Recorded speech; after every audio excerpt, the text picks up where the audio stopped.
Welcome to Ghouls Night Out with your hostesses, Brandee and Jodi.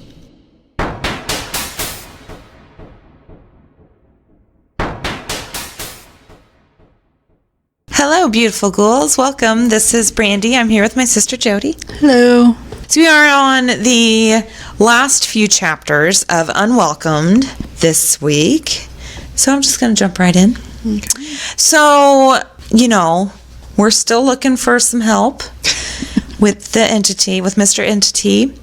So, again, they always go to paranormal bookstores to just check them out, and they look at the bulletin boards there, and they found an article about Sedona, Arizona, and how it was a mecca for light workers and practitioners of metaphysics. So they went to Sedona, and upon arrival, they visited a well-known local clairvoyant. She was vague in her readings. Later that night, they received a phone call from her at the motel, and she asked to speak to Lee. After a few minutes, Lee hung up. She seemed confused and upset, and she explained that the lady wanted her to know how much danger she was in, and Lee said that she was too frightened to say anything in front of Bill Sr. But the clairvoyant warned Lee to get away from him as soon as possible because he was extremely dangerous. So when Bill Sr. heard this, he went nuts and tried to play the sympathy card and, just knew which buttons to push on Lee to get her to manipulated and to do what he wanted her to do. So on the way back, they were passing by Bell Rock, and there's supposed to be a strong energy vortex there that Deborah really wanted to visit. She remembered saying how much she would love a stone from the top. And when they got home, they opened up the hatchback to their van, and there sat a triangular 10-pound rock that Mr. Entity had left her.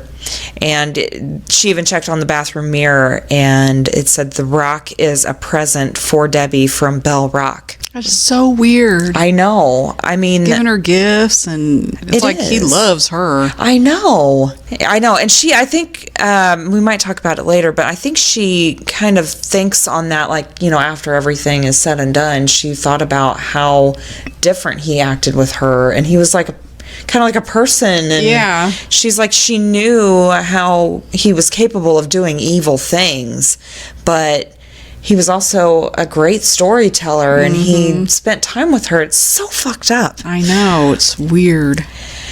Okay, so they thought it was it was good to be back home. They felt safe there. That had been their life for 4 years, so they, everything that was bizarre to everyone else had become normal to them. So, death threats, demon riding, destruction at ports, sharing home with evil, that was their lot. That was their normal, which is fucking crazy. So she said they no longer gasped if they saw a knife in the wall, shuddered at the sight of symbols carved into their floor or whatever. They were soon confronted with a bizarre situation. Their swimming pool had turned black overnight. One sunny day, they came out, and the pool man had been there. She had never seen him before because Lee had always spoken to him, but he was the one that usually cleaned out all the statues and candles and other things Mr. Entity had thrown in the pool. But he didn't know what was wrong with the pool. He explained that it had turned dark green since the last treatment. He had no idea why. So over the course of the following week, the situation worsened. The pool was now darker black and smelled of rotting food. One day, Lee opened the gate to the pool area and walked in. She didn't want to get too close because she was afraid that the entity would push her in. Well, after her, one of the dogs ran in, and she tried to get to him, but he ignored her. He was probably trying to sniff around and see what was going on. Next thing they know, they see Fred flying through the air and landed in the middle of the pool in that black nastiness. So Deborah jumped in and started feeling around for him, and she actually ended up finding him and lifting him out, and he was gagging and covered in dark slime, but alive. So Deborah was pissed, obviously, and she told the entity never to touch one of their animals again, which she should have fucking done that when the first dog died. I know. That's what I was thinking when I was reading this. I was like, why didn't she say that the first time it happened? Seriously. But thankfully, Fred was never touched again. The pool thing never did clear up, and the pool man quit. They went through 2 more pool men. On their third one, he said he would have to drain it and refill it. Mr. Entity ended up severing the hose. He had run a hose from the pool to like the front yard to drain it, and Mr. Entity had cut it in a few different places. And when he came in, Bill Sr. just kind of took it into his own hands and started freaking out on this pool guy. And so basically just to get out of it, probably, you know, because it would have been their responsibility. So the pool man ended up apologizing to Bill Sr. and collected what was left of his hose and drove away. And it says, just another victim of the entity's malice and Bill Sr.'s low cunning. And that was the 22nd chapter. All right. So the entity was just starting to get annoying at this point. Small things like the TV getting turned on and off, channels changing on their own. Faucets would spontaneously turn themselves on full blast inside and outside the house. Lights would flicker on and off at all hours. They began to find their mail half burned in their mailbox. The front doorbell would ring, and no one was there when they went to check. They just basically just started to accept it. That was just how it was. Yeah, after 4 years, I mean, and especially with so many people and so many of them, it seems they were like, oh, fuck yeah, we can help you with your demon. Let us in. And they were like, yeah, I'm going to burn this thing and it'll be gone. And, you know, nothing happened like that. They got disappointed so many times over and over and over again. What else are you going to do but accept it? Yeah.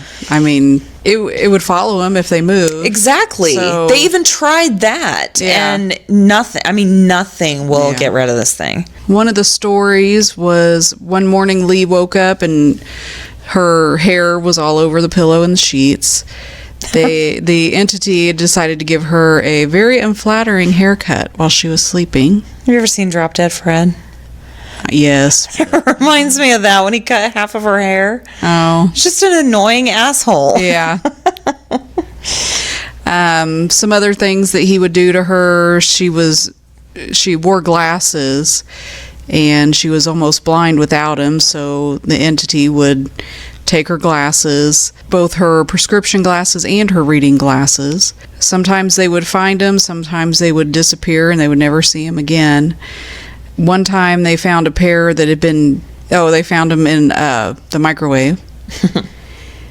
At first, Bill Sr. accused Jamie of doing it. But he couldn't even reach the microwave. I mean, why would he say that when he knows what the hell's going on? What a moron. On more than one occasion, when they returned from buying her a new pair of glasses, they would find several. Oh, I'd be so pissed. Yeah.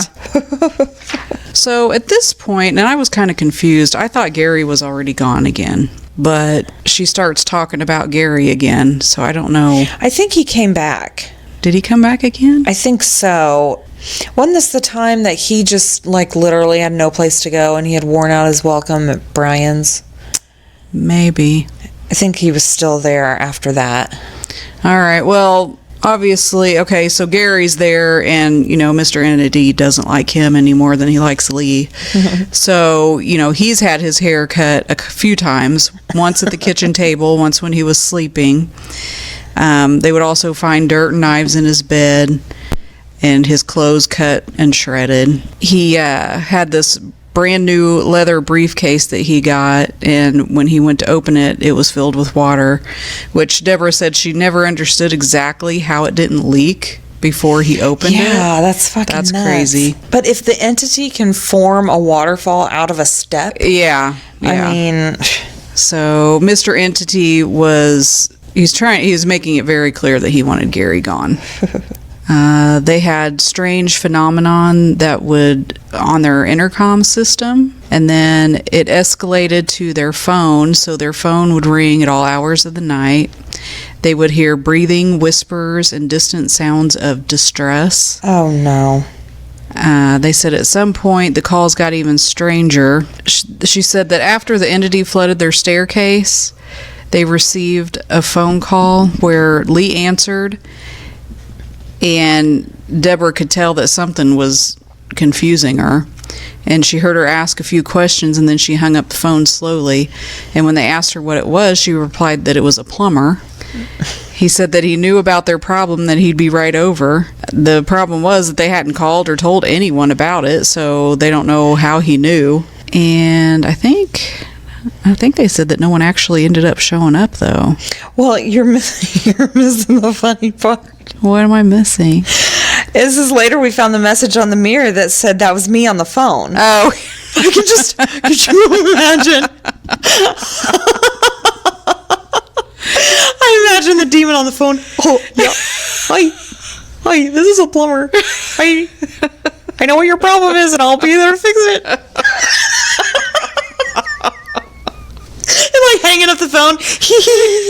And then going to the mirror. That was me on the phone. I cracked up on that. So funny.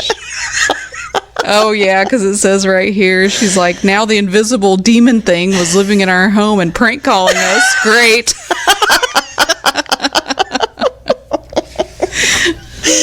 So funny. I love it.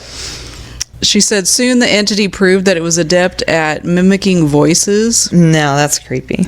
So, like, Lee would go to her doctor's appointments and she'd find out that they had been canceled. Or other times they would find out that there were appointments made, but there weren't, not by any of them. That's crazy. And they said that one day they got a call from Betty out of the blue, which I don't remember her. Was she in the story earlier? I'm not sure. She has to be one of the many. Yeah, well, it was one of their friends, I guess.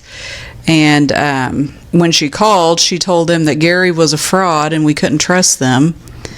And then they got another call from her the next day, and she had no idea what they were talking about. That's another one. Yeah, Gary's a fraud. You can't trust him. So funny. And this next incident, this really creeped Deborah out. It involved the kids' stuffed animals. She said that one day they were all watching TV in the living room, and she started to have this feeling like she was being watched. So she looked up, and they have a high vaulted ceiling over the railing where you could see the second floor bonus room. And against the railing sat every one of the kids' stuffed animals. Like looking at And they her. were positioned so that they were at a downward angle, and it looked like they were looking at everybody. Ew. So later that night, Deborah went up there and got all of them and put them back where they were supposed to go.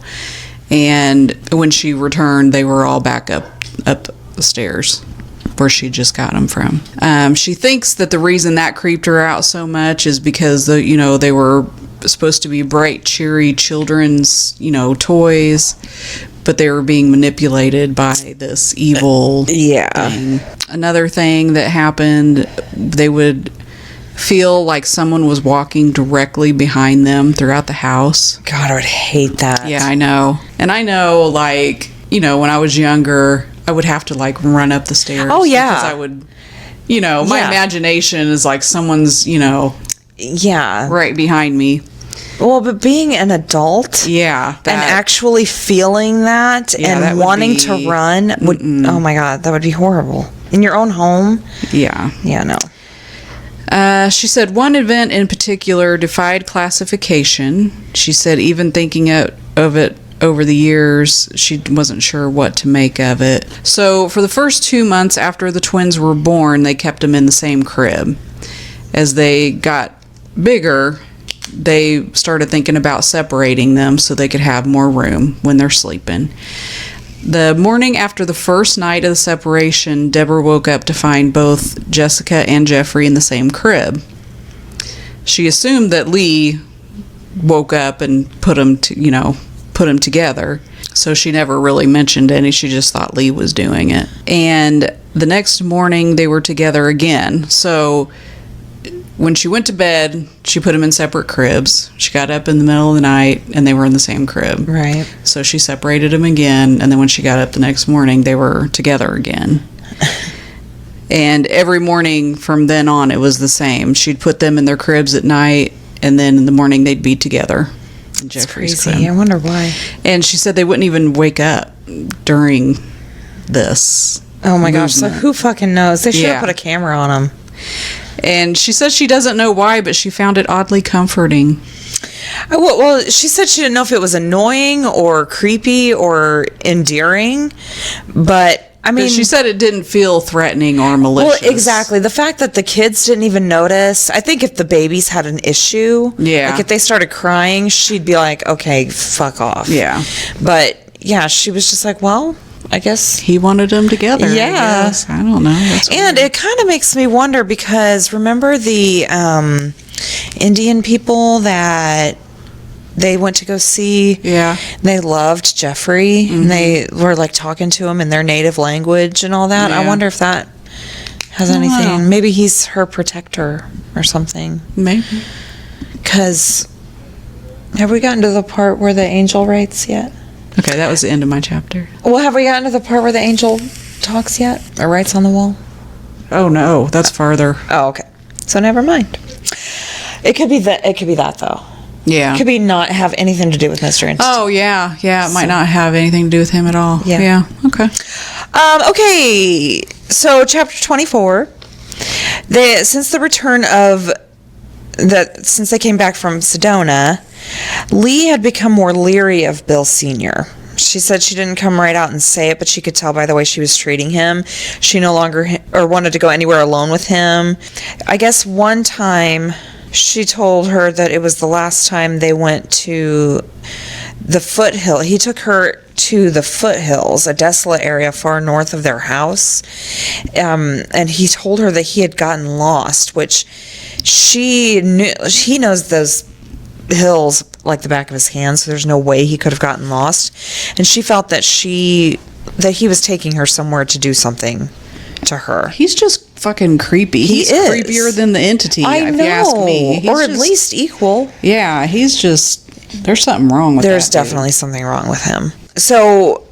I guess her suspicions deepened one evening when Bill, the kids, and Deborah had gone out to the store. So they left Lee and Bill Sr. alone. Lee went into the bedroom, and she told them later that he came in and sat at the foot of the bed and just stared at her creepily. Never said a word the entire time. And after that night, she asked Deborah to go to the garage to get one of Bill's old baseball bats that she kept next to her bed. I think Bill Sr. got possessed. I think he did too.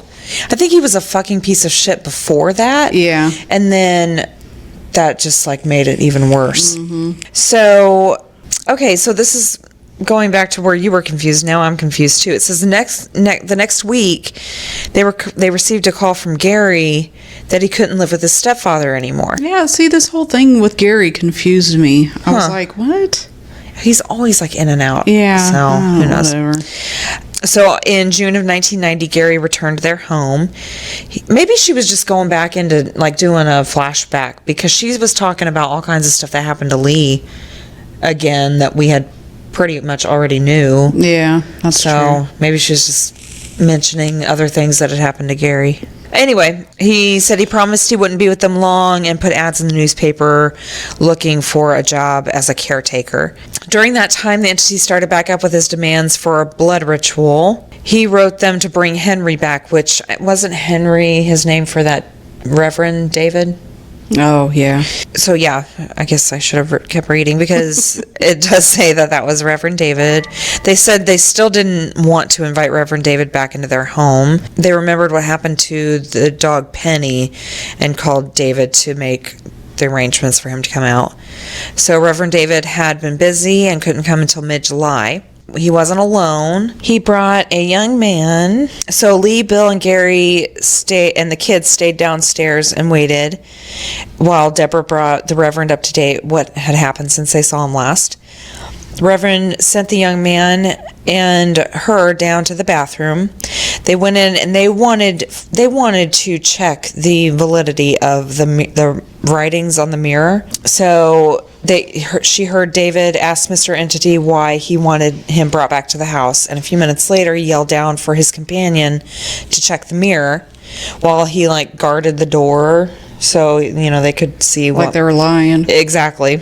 So he went in, and to the man's amazement, the mirror was covered in writing, and he ran upstairs and told David that it was true. So Reverend David came back downstairs to read what had been written, and the entity wrote that he wanted Henry to perform the blood ritual with the spear, and that it had to be the spear that drew blood. And he wrote Gary's blood would be used, and Henry should pierce his heart to get it. And this was weird to Deborah because Mr. Entity had never requested anybody else's blood but Lee's. So David asked to see the spear. When he saw it, he stared at it intensely and seemed unable to focus his attention anywhere else. Reverend said he had an idea how to get rid of the entity, and David and the young men went back into the bathroom by themselves. They came out a few minutes later, and the Reverend was smiling from ear to ear and said they had to go, but believed the entity would be gone soon.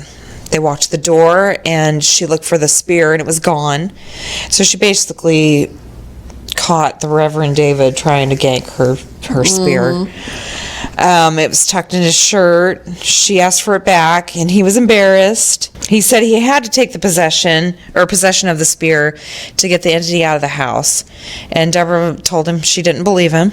And she said he went out the door and turned to me and said, "You don't know what this spear is." And that was the last time she ever saw it. So she went straight into the bathroom and told Mr. Entity that David tried to take the spear. She also told him that he would never get a blood ritual performed, and she asked him why he wanted the ritual and why was the spear so important. And Mr. Entity explained that the spear had power to do what the spear had power to do if it was used properly. And that day she vowed she would never speak of what was written to her that day. She said she still gets chills when she thinks about it. And I want to know what... I know. That pissed me off. I know. Could they rule in universes or something? I don't know. That's so weird. I want to know what it does. Well, she's not going to talk about it. And she doesn't ever want to think about what could happen if the wrong person were to yield this spear. But she understood why Reverend David wanted it enough to steal it after that. So it must be pretty great, whatever it is. So within that week, Gary accepted a job as a caretaker to an estate on an island off the East Coast, and he could start in a few weeks, but no time could be soon enough for Gary. Once he found out his blood could be used for this blood ritual, he wanted to get out of the house. And for the third time, we wished Gary luck and told him to keep in touch, or they did. A few weeks later, we received a call from him and said he had found someone in the LA area who he thought might help. The man was named Scott Rogo, and he was well known in paranormal circles. Him and another guy wrote a book. So she called him and left a message, and never heard from him. One afternoon, Gary mentioned attempting to contact him one more time, and they found a message on the mirror that said, "Rogo dead." She said she read it twice and asked the entity what he meant, and the short response was, "murdered." So she started to worry, and again, she told Bill about it, and he reads the paper all the time and keeps up on the news, and he said he hadn't heard anything about it, and he sincerely doubted that it was true. But that night at 11 p.m. on the news reported was the death and possible homicide of D. Scott Rogo. That was crazy. Yeah. And that was the end of chapter 24. All right. So Deborah says it's about this time that she began to notice something different about Bill Sr. She said that she was always the one that would go into the guest bedroom or guest bathroom to talk to Mr. Entity because no one used that bathroom for anything else. But while she was leaving the bedroom one morning, she saw Bill Sr. sneaking into the guest bathroom. She went into the bedroom slowly and watched through the crack in the door to see what was going on. She said a few minutes later, Bill Sr. came out of the bathroom. He waited a few seconds in the hall outside the door and then re-entered the bathroom. 3 or 4 minutes later, he left and walked down the hall to the kitchen. So she went into the bathroom to see what the mirror... She went into the bathroom and she could see that the mirror had been recently cleaned. So he didn't want anyone seeing what... No question that he's talking to the entity. Oh, yeah, definitely. And he's a fucking creep, so what the fuck? So she asked the entity what was going on. You know, it's her buddy. Yeah. And he told her that Bill Sr. had told it to continue its harassment of Lee. What a fucking piece of shit. He's a dick. She said she didn't know whether to believe the entity or not, but... I mean, come on. Yeah, I mean, what else would he be talking to the entity about? Yeah. So she said she didn't know whether to believe the entity or not, but the same situation occurred 2 or 3 days later. She went into the bedroom while Bill Sr. was waiting for an answer. He saw her that time and said he was looking for Lee, and he hurried up and went into the kitchen. Yeah, because Lee spends all of her time in that bathroom with the entity in the mirror. Exactly. So Deborah went into the bathroom and read what Mr. Entity had replied to Bill Sr. And it said, "Do your own dirty work, you little prick." That is amazing, first of all. And I know it's horrible and it's evil, but this entity cracks me up. I know. I as much as I hate to say it, I love the demon. He's hilarious. It's hilarious. And the fact that he is just like, do your own fucking dirty work, you little prick. That's so funny. And what did Bill Sr. ask it to do? Yeah. Ugh. Really? What dirty work. So she said it didn't exactly come as a shock, but it was now confirmed that Bill Sr. was trying to cement an alliance with the presence plaguing their house. God. And why did he want to do that? Why did he want to torture his own wife? Well, we learn later, right? I don't remember. I think we do. Okay, so this answered some of my questions here. So she says it was obvious to everyone that Bill Sr. was a deeply unhappy man. He didn't want to be with Lee, but she held the purse strings. Yeah, that's what I was talking about, yeah. Her parents had left her comfortably well off. So without her, he would be free to spend her money as he pleased. So now we know how they can pay for everything. Yeah, exactly. And nobody has to work. It's all Lee. Yep. He thought without her, he'd be free to spend, all her money. And he also blamed her for his sexual dysfunction. Yeah, it's her fault. Yeah. So if they got a divorce, it would split the assets in half, but he didn't want half. He wanted it all. What an asshole. And the only way for that to happen was if Lee died. And she said how convenient it was for Bill Sr. when Juanita released the demon. Yeah. So now it was confirmed that Lee had not only a demon wanting her dead, but her husband also. Poor Lee. So a week or so later, while Deborah was going through her daily routine of checking and cleaning the mirror, she noticed writing on the wall next to the mirrors. And she noticed that it didn't look like any of the entity's writing that she'd ever seen. It was smaller and more feminine, and the words were almost poetic, and it was written in blue crayon. It said, "Lee, do not gaze longingly at the forest or the trees will destroy you. He will destroy you, a friend, the Holy Trinity." Man, That struck deep with me. Let me tell you. That's crazy. So she's like, well, okay, do we have another house guest? And she said, well, at least this one sounded less threatening. So an idea hit Deborah. She thought, she wondered if she could ask the new entity to help her in severing the link between Bill and Mr. Entity. And she was like, maybe if Bill Sr. got a taste of what Lee was going through, he may become so unhappy that he would take away the permission for the demon to be in their house. She said she didn't want Bill Sr. hurt. She just wanted him to feel how Lee felt. Fuck yeah. Yeah. Scare the shit out of that prick. And she said asking the spirit to help her was easier than she thought. She just went into the bathroom where it had written on the wall and talked to it like she talks to Mr. Entity. She politely asked the spirit to do everything to Bill Sr. that Mr. Entity had done to Lee. Cut his clothes, destroy his personal items, and harass him. And it actually worked. So how stupid do you think she felt talking to a wall? I know. I would feel stupid talking to a wall. Me too. So, but of course, she couldn't be sure if it was Mr. Entity pretending to be a new spirit or, if it was actually a new spirit. But she said it started off slowly. She said the next day, Bill Sr. walked into the family room, and the pockets on the front of his shirt were cut and dangling. He thought Lee did it and accused her of being petty.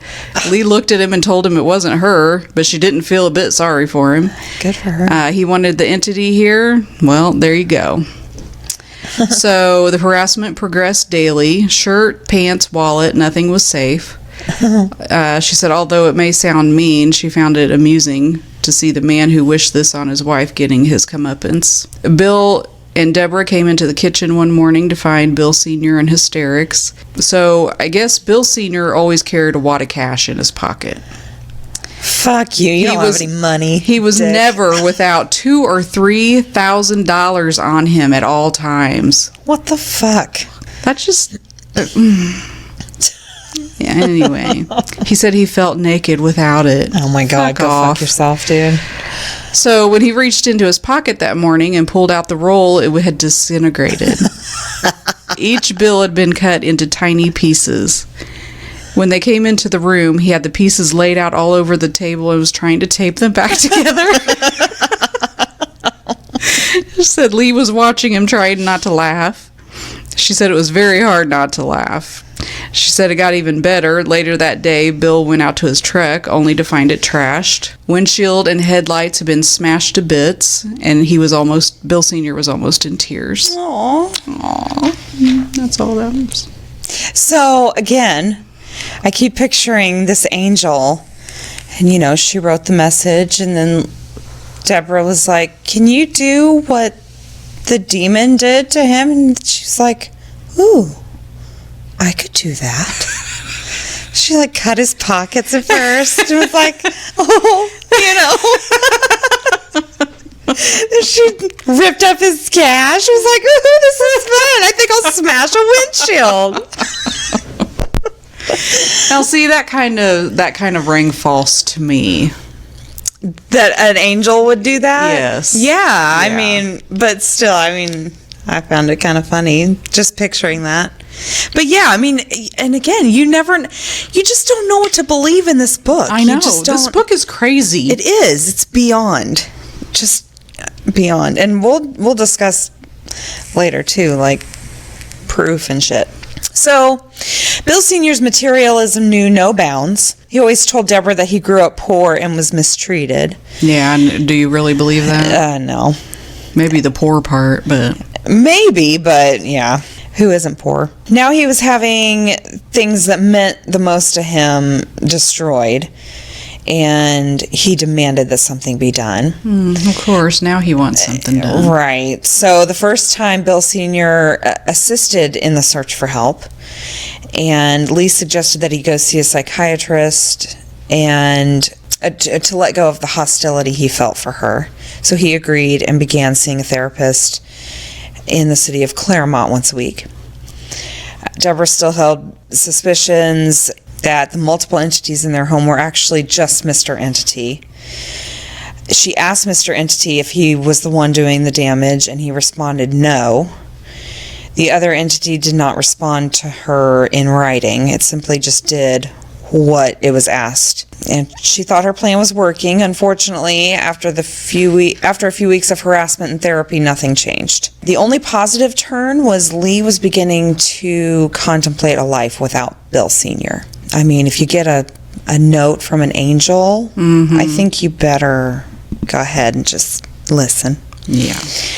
So, but, her husband's still manipulating her, and she's got that power, the power of the Catholic guilt, which we're well aware of.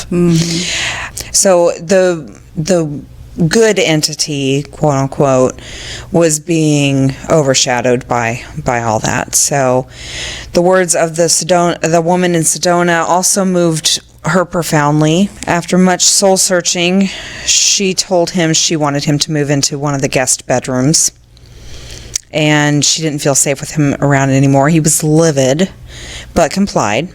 The first night he slept alone and woke up laying in a puddle of water. Aww. He was drenched. He barged into the bedroom screaming that the entity had tried to kill him. Aww. We didn't understand how a little bit of water would kill him, and but then he explained he slept with an electric blanket on. That cracked me up. I know. You're like, it's just a little water. I have an electric blanket on. So when Lee heard that his life had been in danger, her demeanor reverted. So she went on and on about how sad his life had been when he was a child, and how we had to take care of him now, or how they had to take care of him now. Whatever. And she told him that he could come back into the room. Bill and Deborah couldn't believe the change, and apparently neither could the good entity, because that day on the wall next to the mirror, written in blue crayon, said, "Lee, why hasten your demise? He wants you dead. A friend. I must move on as you do not heed my words. May God help you." So yeah, listen to the angels. Yeah. So the next day, Bill Sr. had a visit with his therapist, and it was their routine to drop him off, go out to lunch, and then by the time that they returned, he would be waiting. That day it was different. He wasn't in front of the office. Lee decided to go in and check on him, and she came out looking stunned and told them that Bill Sr. had been taken to the doctor about the entity trying to kill him last night. So the doctor didn't believe him when he told him, and he formed the theory that Bill Sr. had tried to commit suicide. So he tried to convince the therapist otherwise, but they didn't believe any of it. So Bill Sr. was put into a mental hospital for a 48-hour observation period, which turned into a 2-week stay that Bill Sr. had agreed to himself. He told him that this way he could prove his sanity to the doctors, his family, and himself. So after 2 weeks, he left the facility, and they pronounced him sane. All they had accomplished was he could manipulate medical personnel as well as his own family now. So while in the hospital, he convinced the doctors that Lee was doing the damage to the house and she was the one who tried to kill him. When they picked him up, the staff wanted her to commit herself so they could help her, and she was, obviously mortified. Yeah. She couldn't believe he was capable of this level of, just assholery. She couldn't take it anymore. And the only way she would even consider taking him back was if the entity left and he mended his ways. So Bill packed a suitcase and went to a hotel. Mr. Entity was staying with them, though. At first, everything stayed the same destruction and same writing. After about a month, Lee hadn't allowed her husband to come back. He moved into an apartment in Upland. And he tried to visit, but Lee refused to let him in. This drove him crazy. So over time, Mr. Entity began to be less active. The destruction wasn't so frequent or severe. So, being without Bill Sr. made a difference. While Bill Sr. was gone, feelings of anxiety, anger, and hatred were replaced with love and a bit of relief and hope. Every facet of their life was a little bit easier without him there. Early one morning, they got a phone call from Gary, and he needed a place to stay again. He had lost his job, and his stepfather wouldn't allow him to move back in, so he was desperate. So Mr. Entity welcomed Gary home with some enthusiasm. He showed the same times before. Did that make any sense at all? He began destroying his clothes, hiding his shoes. Let's see, Bill Sr. had been gone for 2 months. Life was changing. Fully aware that they couldn't have a normal existence with Mr. Entity there, so it was now time to confront him. So she went into the bathroom and stared into the mirror. She couldn't see anything, but she could feel a presence.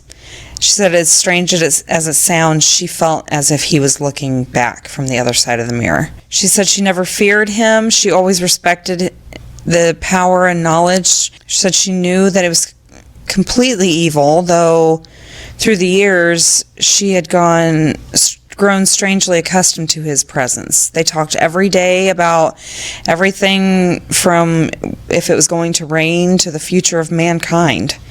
She learned from the past and her stories from famous people who Mr. Entity had influenced. She said it was amazing and exciting, but it was time for it to stop. She told Mr. Entity that Bill Sr. was never coming back, so any permission he had given him was gone.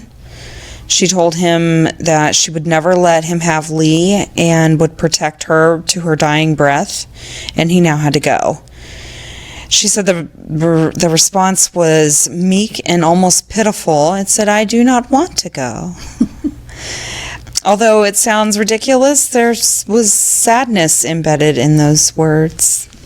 And that was the end of chapter 26. So while Gary was gone, he had forged some new contacts in metaphysical circles. And when he returned, he immediately resumed his search for help. One of the new associates suggested he get in touch with a local organization called the Healing of Light Center. After a few phone calls, he obtained the number for a woman named Nanette, who purportedly channeled a member of the Great White Brotherhood. And it was an organization of ascended masters, which are powerful spirits who were once incarnate humans that guide and enlighten the masses through select vessels. Whatever that is. So Gary called her and told her, what's been happening. She seemed interested and eager to help, and they made arrangements for her to come and visit. When they heard the doorbell, Gary immediately jumped up from his seat and ran to the door. And it became obvious that Gary's intent, he tended to monopolize all her attention. Mm. And she said that his performance that day deserved an Oscar. He related just how terrible his life had been because of the entity, which he didn't need to be there, but whatever. They all thought that he looked like a fool. And by the time they arrived in the kitchen where Bill, Lee, and the kids were waiting, she seemed completely enthralled with his theatrics. Damn it, Carrie. Deborah said that Nanette was physically unremarkable. She was thin with long, dark brown hair. She looked to be about 40. Deborah tried to steer the conversation back to the issue at hand, but it was pointless. Gary kept interrupting and directing all the attention back onto himself. Lee moved to the TV room while Jamie played in his playpen, and Jessica and Jeffrey slept in their bassinets. Gary, Bill, Nanette, and Deborah continued their conversation at the table. When her focus finally shifted from Gary, Nanette told them a little bit about her experiences with the paranormal. She described, so basically, she slips into a trance. Oh, yeah. And she has very little awareness of what's happening around her and no control over what she's saying or doing. The spirit apparently completely takes her over. So she began the process of invoking a member of the Great White Brotherhood, At first she relaxed, then her body stiffened. Her bearing began to shift as she gradually took on different characteristics. When she spoke again, her speech had changed as well. Deborah had to hide her amusement because she recognized that the impression was of a stereotypical older Asian man. Her face was puckered and her eyes scrunched, and while she was speaking English, she said the accent bordered on racist. That is horrible. So like, stupid. That sounds so cringy and Yes, embarrassing. exactly. Just stop. Don't. And that someone would actually do that. No. Oh my gosh. Oh, no. So and she put this in quotes, brother offered no help. They were told a story that didn't make any sense and was very vague. She said that Lee was connected to an ancient evil from a past life, and it was her karma to deal with the entity now, and there was no avoiding it. And she said, with a warning about the danger they were in, he, which is, this Nanette, Yeah. Yeah. being possessed by an old Asian man, Oh, my God. turned his attention to Gary. Oh, God. Imagine that. Yeah. So at some point, Gary had formulated the idea that he could write a book for Nanette, since he was a researcher and a writer, and he found the topic of the Great White Brotherhood fascinating. So in true Gary form, he decided that he was the only one capable of writing a book for her. So Deborah had serious reservations about Nanette and what she considered to be her poorly acted and somewhat racist performance. God. With a few deep breaths and a dramatic shudder, Nanette had apparently returned. Oh, my God. And then immediately Gary was giving her ideas for the book. She was enthusiastic to begin the project immediately. Deborah was starting to realize that there was already some familiarity with each other. They obviously had talked on the phone and all that before she ended up coming home. Because he already knew that she had a house, children, and no husband. And Deborah couldn't imagine a more ideal situation for Gary. So he suggested that it would be better to have him move into her house. Oh, wow. While they were working on the book. How convenient for Gary. Yes, and she told him that she would discuss it with her kids and call him later to talk about it. And within a few days, they found themselves waving goodbye to Gary again and wishing him well as he climbed into Nanette's car. 5 days later, Gary called us to ask if he could come back. Apparently, after a few days, Nanette had become quite insistent that he begin paying rent. So he didn't want to do that. Yeah, Gary didn't like that. So he abandoned the book. He abandoned his new living situation and the book, apparently. So he moved back in with them, and that the next morning after he moved in, Lee and Deborah were in the kitchen, and they heard commotion coming from Gary's room. And he burst into the kitchen carrying a shotgun. And at first they were panicked because, they didn't know what was going on. Yeah. And he told him that he didn't come into the room to murder him. He pushed the shotgun at Deborah and told her to look at it. She'd never seen it before, but Lee had. It belonged to Bill Sr., and he had put it in the rafters of the garage when they first moved in. So they looked at it and they discovered that it was loaded. And Bill Sr., for all his faults, he was adamant that a loaded weapon never be kept in the house. So they unloaded it and returned it to the rafters. So that's a little scary. Yeah. So Gary was terrified, and he started telling him that it wasn't possible, that entities weren't supposed to be able to touch that type of metal that the shotgun was made out of. So a few days later, Gary decides to try a different approach to their problem. He said that he was going to invite the demon to leave with him. I was surprised as hell at this. Yeah. He confided in Deborah that he believed that the entity's power was immense, and under the correct circumstances, it may be beneficial to have him as an ally. Dummy. Yeah, the most retarded thing I know. Especially him. Yeah. Like, the entity hates you. I know. He hates you. That's what I didn't get. I didn't understand that. And Gary's like, I think it's best he leave with me because he hates me. I don't know. I think that's best. So Deborah told him that his life wouldn't get any better doing that. And he countered by saying that it couldn't get much worse. So the next day, Gary went to the mirror to proposition Mr. Entity, and he received no reply.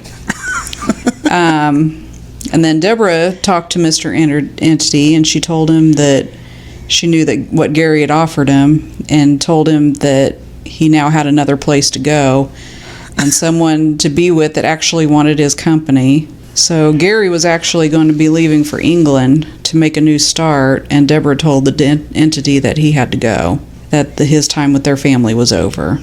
She left the bathroom and waited a few minutes for him to respond. When she went back in, he put, "I will not work with an inferior being. I will defeat him if I must."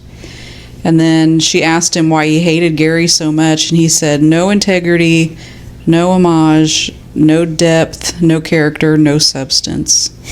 Oh, shit. I will stop him in his pursuit." And then her answer was, "You have to go." So over the next few weeks, Gary made arrangements to leave for England. The entity had been quiet. There had been no writing, no damage, no noises, no apports. But they could still feel his presence. But it seemed as though he was contemplating his next move. The night before Gary was to leave for the airport, they found written on the mirror, "I am ready to leave here when you are, Marcel," which was the name that the entity used for Gary. "We now go on with our life. You are now mine, my servant." Gary was elated. He is an idiot. I swear. Apparently he was sure that Mr. Entity was his ticket to a better life. So the next morning, Bill, Lee, and Deborah wished Gary the best. He climbed into the airport shuttle van and left. And Deborah went into the bathroom and on the mirror said, "Goodbye, my family." And aloud she said, "Goodbye, Mr. Entity." And that was the last time she ever spoke to him. They didn't actually believe that he was gone. It had been so many years. I mean, this was 5 years, right? You know. And they said that after what they'd been through, it was doubtful that he would just leave like that. But he was gone. He was truly gone. Okay, so the next, I guess, chapter is the epilogue. So over the next few months, they were continuously waiting for the other shoe to drop. They all felt like they were holding their breath, waiting for signs of Mr. Entity that he had returned. Out of habit, she would go into the bathroom to scan the mirror for writing. They waited and watched. Bill and Lee spent most of their time in the bedroom still. But slowly everything vaguely began to seem normal. It seemed that they knew that they were changed. It says no one can be touched by the other side as profoundly as we had been and not be altered in some fundamental way. So Bill never slept in the dark again. He told others he kept odd hours because of his heart condition, but it had nothing to do with that. Bill's fear of the dark didn't just apply to sleep. It got to the point where he wouldn't walk down a dark hallway. He just simply couldn't be alone in the dark. Lee and the kids slept with them for the next 2 years. They were all afraid of being in, different rooms alone at night. She said thankfully the kids were too young to remember any of this. She emerged relatively unscathed. After living with the evil, manipulative, and sadistic unseen entity for several years, she found that his absence left a void. And that was what I was kind of talking about earlier was, we were talking about earlier, she had this relationship with this thing. Then she talked to it about all kinds of stuff, and he was nice to her, and she never was scared of it. And she said she never really understood the nature of the relationship that they had. She said, was he using me? What did he gain by treating her with respect while plotting for Lee's death for years? In 2007, Lee received a letter from the Social Security Administration, and it was a transfer of Social Security benefits from Bill Sr. He had passed away 2 months prior. None of them had had contact with him in years. A couple months later, she received a phone call from Bill Sr.'s stepdaughter. After Lee divorced him, he moved to several places around California before meeting a woman who lived near Boise, Idaho. He moved closer to her, and they married and then moved to Corpus Christi, Texas. Basically, they wanted Bill Sr.'s Social Security for his new wife, and Lee declined. She said she had been married to him for nearly 50 years. She had helped him make every cent they earned since meeting. The second reason for the call was vague but unnerving. Out of the blue, she asked if anything strange had ever happened around Bill Sr. We asked her what she meant, and she launched into a very roundabout story that didn't answer all their questions. The only pieces were that his wife had at one point gone to a priest to ask for help involving strange things that were going on, and the priest suggested that she leave him and go back to Boise. She also said that her mother and Bill Sr. were separated at the time of his death. His official cause of death was congestive heart failure and chronic obstructive pulmonary disease. After that call, they never heard from her again. They never did find out what strange things were occurring around Bill Sr. They wondered if it had anything to do with the entity. In September of 2009, Lee came down with double pneumonia. She was in the hospital for 2 weeks before she could come home. When she was released, they could tell something wasn't right. 2 nights later, they went in to check on her. It was about 4 a.m. when Deborah entered her room to see that she had kicked off her covers and one leg was over the side of the bed. She was tucking her back in, and Lee said, Mama, and started talking in that Tobrish. She seemed really happy, and Deborah's blood ran cold because she recognized she was speaking to Dominica, and she knew she wouldn't be around very much longer. So she kissed her on the forehead, said, "Good night, Ma." And the next morning when Bill woke up, Lee had passed. They never did talk about Mr. Entity again, and Lee and Bill were afraid that if they did talk about him, that he might return. So over the next 25 years, Bill and Deborah only told one person about their experiences, and that was after Lee had passed away. In 2012, Bill succumbed to his heart condition and passed away. Deborah was obviously devastated. After 6 months, they began going through Bill's collections, and she found a shoebox that had negatives from the time the demon was with them. She was actually dumbfounded because she was sure that all the pictures had been destroyed, but Bill was actually thinking about writing a book that never did happen, but she thought maybe he had kept those for that. There were over 200 photos. She keeps them under lock and key. For many years, they maintained contact with Gary. Periodically, they would get a letter or a call. Later on, it would be an email. He said shortly after he left, he found a triangle with a tail carved into his apartment door, but he refused to talk about it and denied entirely that Mr. Entity was still with him. He lived for years in England as a writer and a psychic. That's pretty much all she knows about Gary, and said that she doesn't believe that Mr. Entity stayed with Gary very long, but she doesn't have any way to prove it. Last thing that she heard about Gary was he was living in Spain, and she has no idea where Mr. Entity is. As long as he's far away from her family, she don't care. So the house remains quiet. Some might consider it boring, but after what they went through, she loves the peace and serenity. She just hopes that one day when she's with Bill and Lee, she will have some answers for what they went through. And that was the epilogue. There's only one other part of the book, and it's the afterword, and this was actually written by that one dude. It says his name at the end, I think. Tom something, I think.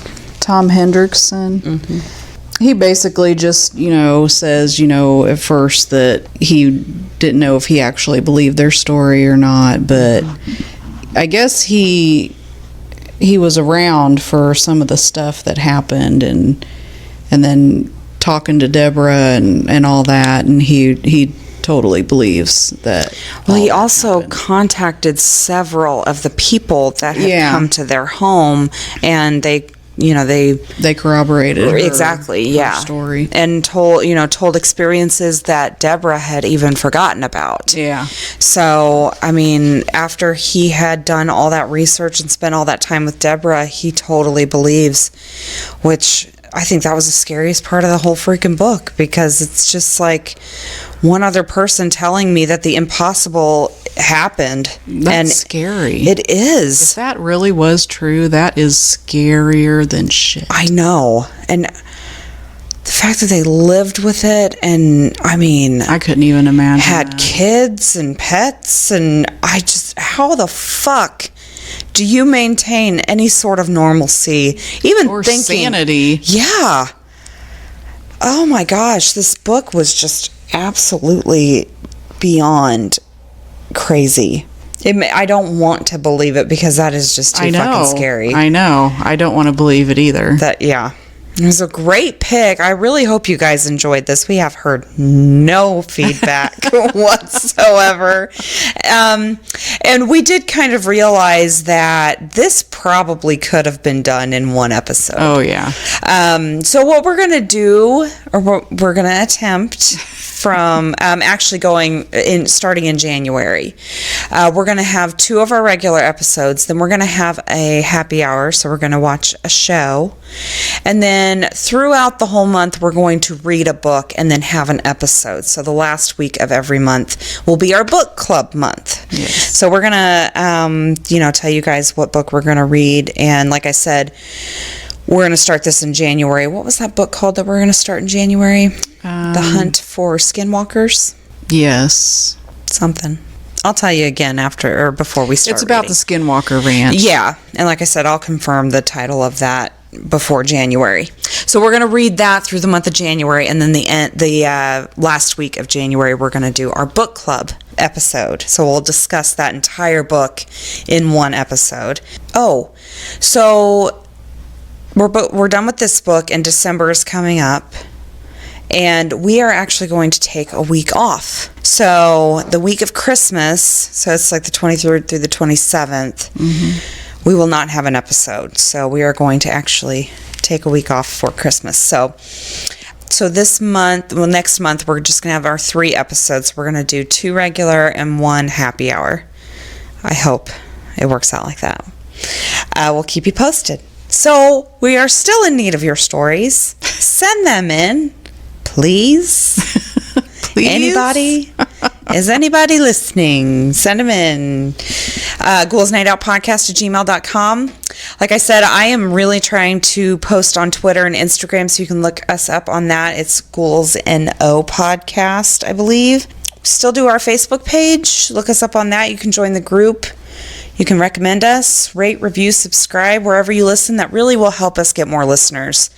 So if you guys would please write a review, a good one. No meanies. But if you would write a review, that would help so much.